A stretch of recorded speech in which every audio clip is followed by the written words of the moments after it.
This story is not for the faint-hearted. It's a tale that might churn the stomach of anyone with a shred of decency. For 10 agonizing years, the person I loved most in this world, the child I brought into being with pain and joy, the son I raised with every ounce of care, violated me every single day. I was paralyzed, trapped in my own body, unable to defend myself as my own son raped me for a decade, all while cloaking his actions in the guise of caregiving. It sounds like the plot of a nightmare-inducing horror film, but this was my reality, unfolding in the quiet streets of Savannah, Georgia, within the walls of the home where I thought I was raising a good man. My name is Margaret Thompson, and I'm 72 years old. I live in Savannah, a city of moss-draped oaks and charming squares, where I'm known as Miss Maggie, the herb lady at the Forsyth Farmers Market. My little shop brims with healing plants, lavender for calm, chamomile for sleep, arnica for pain. I offer teas, ointments, and kind words to those seeking relief.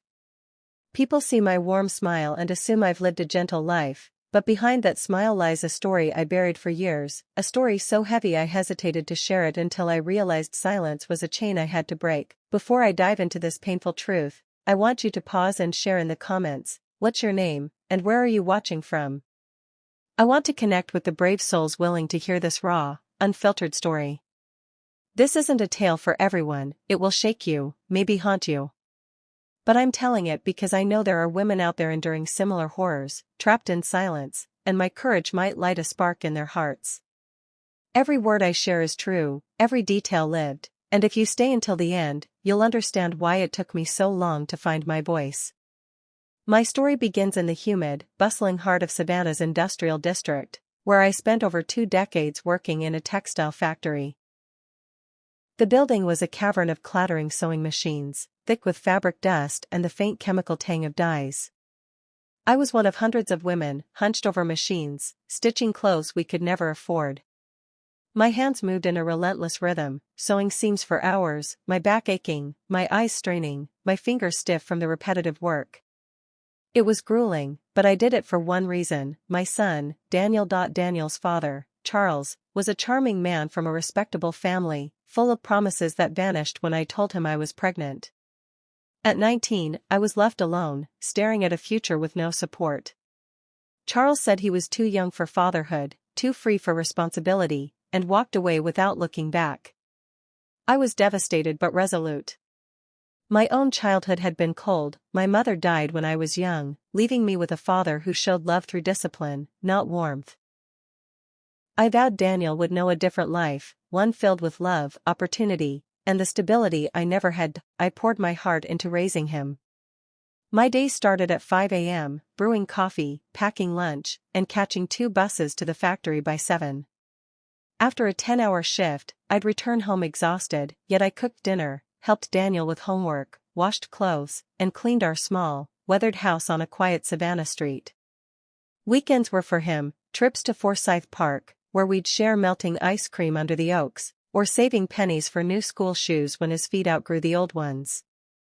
Daniel was affectionate, sweeping the yard, taking out the trash, telling me he loved me. One day, "Mama, I'll take care of you," he'd say, his words fueling my strength to endure the factory's toll. I dreamed of him graduating, finding a good job, building a life we could both be proud of. I never imagined those words would twist into something sinister. When Daniel turned 18, something changed. It was subtle at first, like a shadow creeping across a sunlit room. His gaze lingered too long when I changed or stepped out of the shower, his eyes tracing my body in a way that sent a chill down my spine. I'd catch him watching me through a cracked door, but when I confronted him, he'd laugh, saying, "Mama, you're imagining things. I'm just your son." He became overly affectionate, hugging me too tightly, his kisses on my cheek lasting a beat too long. In the kitchen, he'd press against me while I cooked, claiming he just wanted to help. When I pushed back, he'd accuse me of being paranoid, saying, "Can't a son hug his own mother?" His behavior grew bolder. He'd barge into my room without knocking, claiming he needed to ask about school or borrow something. His eyes would fix on me, especially when I wore my nightgown, lingering in a way that felt wrong. I started locking my door, changing in the bathroom, avoiding being alone with him. But guilt gnawed at me. How could I suspect my own son, the boy I'd sacrificed everything for? I told myself it was the factory's stress, the long hours clouding my judgment. One night, Daniel came home drunk, his eyes glassy and voice slurred. He climbed into my bed, saying he'd had a nightmare and couldn't sleep alone. I let him, thinking it was a one-time comfort. But as I drifted off, I felt him press against me, his hand sliding to my waist, my leg. I jolted awake, heart pounding, and demanded to know what he was doing. He pretended to be asleep, snoring loudly. At breakfast, he dismissed it, saying I'd dreamt it, that my tired mind was playing tricks. His gaslighting made me doubt my reality, planting seeds of fear I couldn't shake. On March 15, 1998, my world shattered. It was a warm Savannah morning, the air thick with the promise of spring. At the factory, I was rushing to finish a batch of women's dresses, my machine humming under my hands. Suddenly, a blinding pain exploded in my head, like a hammer striking my skull. The room spun, my vision darkened, and I collapsed, the clatter of machines fading as voices shouted around me. I woke in a hospital, tubes snaking from my arms, machines beeping. The doctor's voice was gentle but grave. I'd had a stroke, a cerebral hemorrhage, at just 42. Stress from work and life, he said, had pushed my body to the breaking point. My left side was paralyzed, arm, leg, useless. I needed help for everything, bathing, dressing, eating. The life I'd built for Daniel and me crumbled in an instant. Daniel, then 22, stepped forward. "I'll take care of you, Mama," he said, his voice full of conviction. "You gave everything for me, now it's my turn."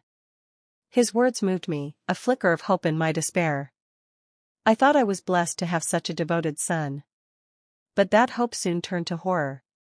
At first, Daniel seemed attentive, helping me to the bathroom, feeding me, assisting with baths. But he quickly dismissed Clara, a caring woman in her 50s sent by a social worker to help with my care. Clara was gentle, experienced in stroke recovery, guiding me through basic physical therapy. But Daniel claimed she was careless, hurting me during exercises, and drove her away with complaints until she quit.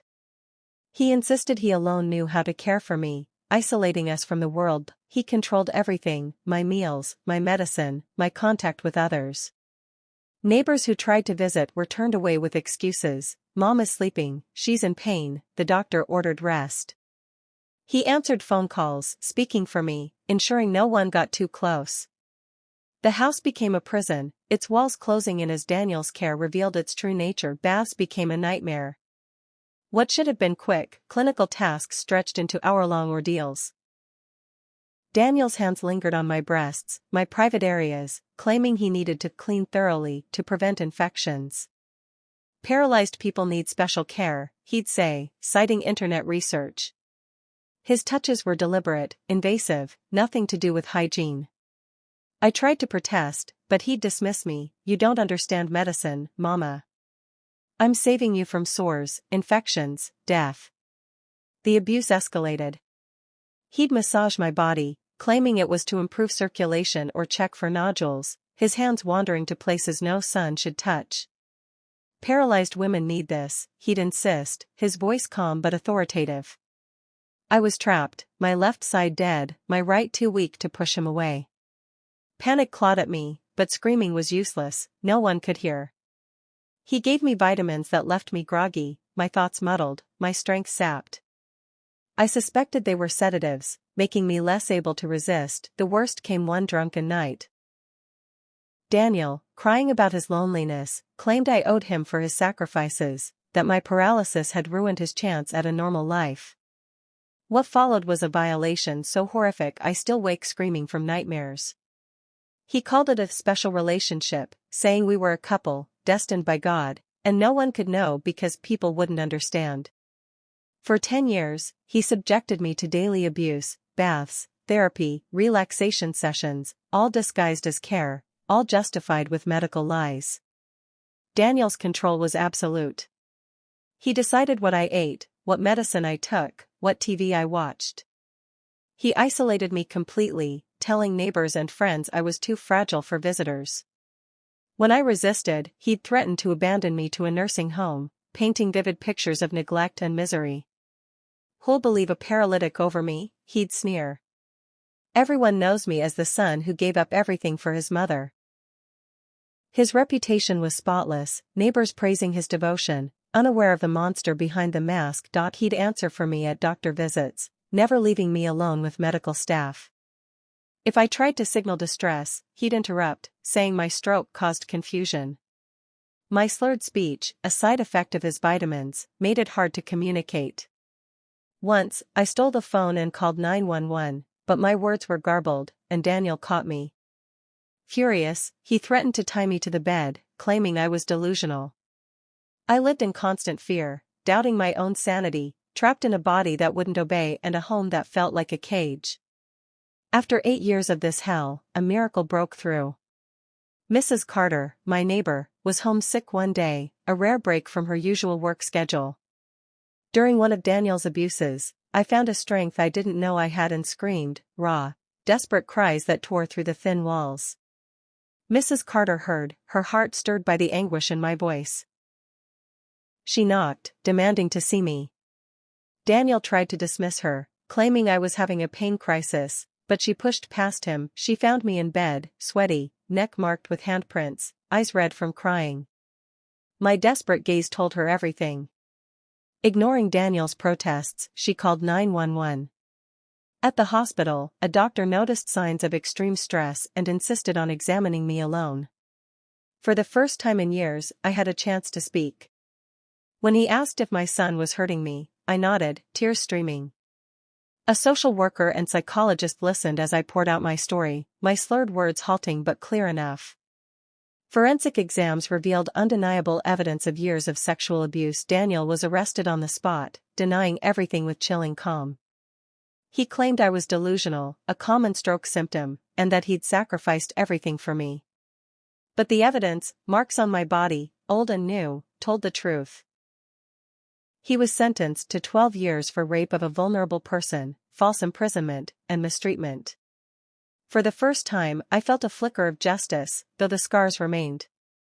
With no close family, I feared a nursing home. But then Laura, a distant cousin I barely remembered, appeared.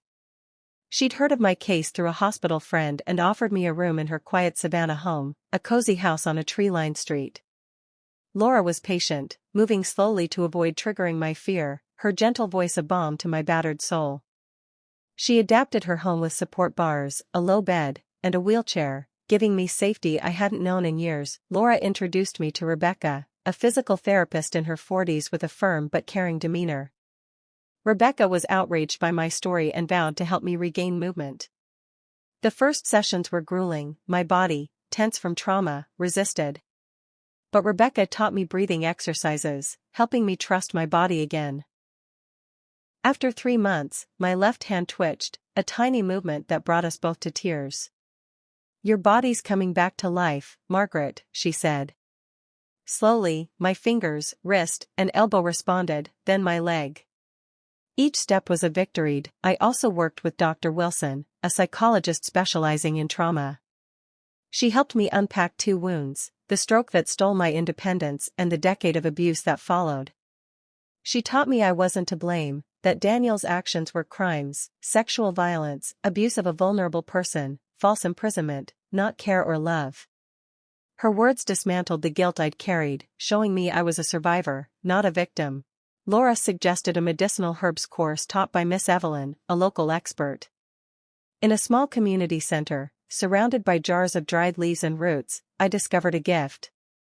I learned to craft teas for insomnia, ointments for pain, syrups for colds. Miss Evelyn praised my knack, saying my hands were made for healing. For the first time in years, I felt useful, capable, inspired. I opened a shop near Forsyth Park, a quaint space filled with herb-filled jars and the soothing scent of lavender. My business grew, and I hired Lydia, a young woman eager to learn about plants. I became Miss Maggie, a Savannah staple, guiding customers through remedies with care.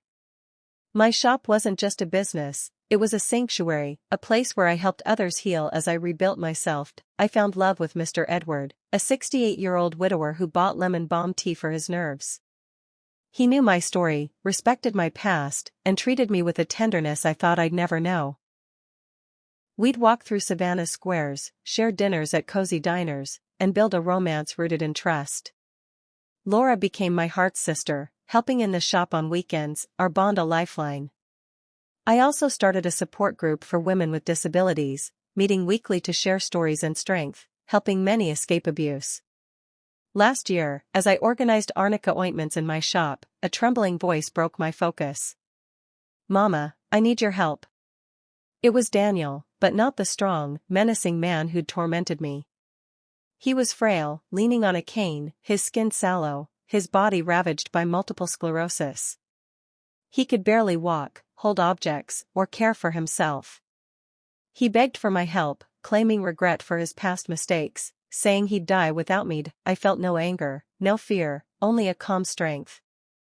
I looked at the man who'd stolen a decade of my life and said, "Now you know what it's like to be dependent, to fear the person caring for you." I recounted his abuses, his threats, his lies. He tried to manipulate me, claiming youth, immaturity, and faith demanded forgiveness. But I was unmoved. "My son died long ago," I told him. "You lost my care when you turned me into an object. Find a public nursing home, your time with me is over." He left, sobbing, but I felt no pity, only liberation. I closed the shop, sat behind the counter, and cried, not from sadness, but from the weight of years lifting. I'd faced my abuser and reclaimed my power. Later, I learned he was in a public nursing home, struggling with neglect, a fitting echo of the helplessness he'd inflicted on me. At 72, I'm whole. My shop thrives, drawing customers from across Georgia. Laura is my family, Edward my love, and my support group a mission, saving women from abuse. I've spoken at events about overcoming trauma, inspiring others to start over. My story, framed in a newspaper clipping behind my counter, shows that no matter the pain, age, or loss, you can rebuild. I'm Margaret Thompson, and this is my story of transforming horror into purpose. Subscribe to Silver Stories for more tales of resilience. Hit like if you've got the courage. This truth is heavy but real. In the comments, tell me, should a mother forgive her child, no matter the crime? Life taught me that those who sow pain reap storms, and I found peace in living well.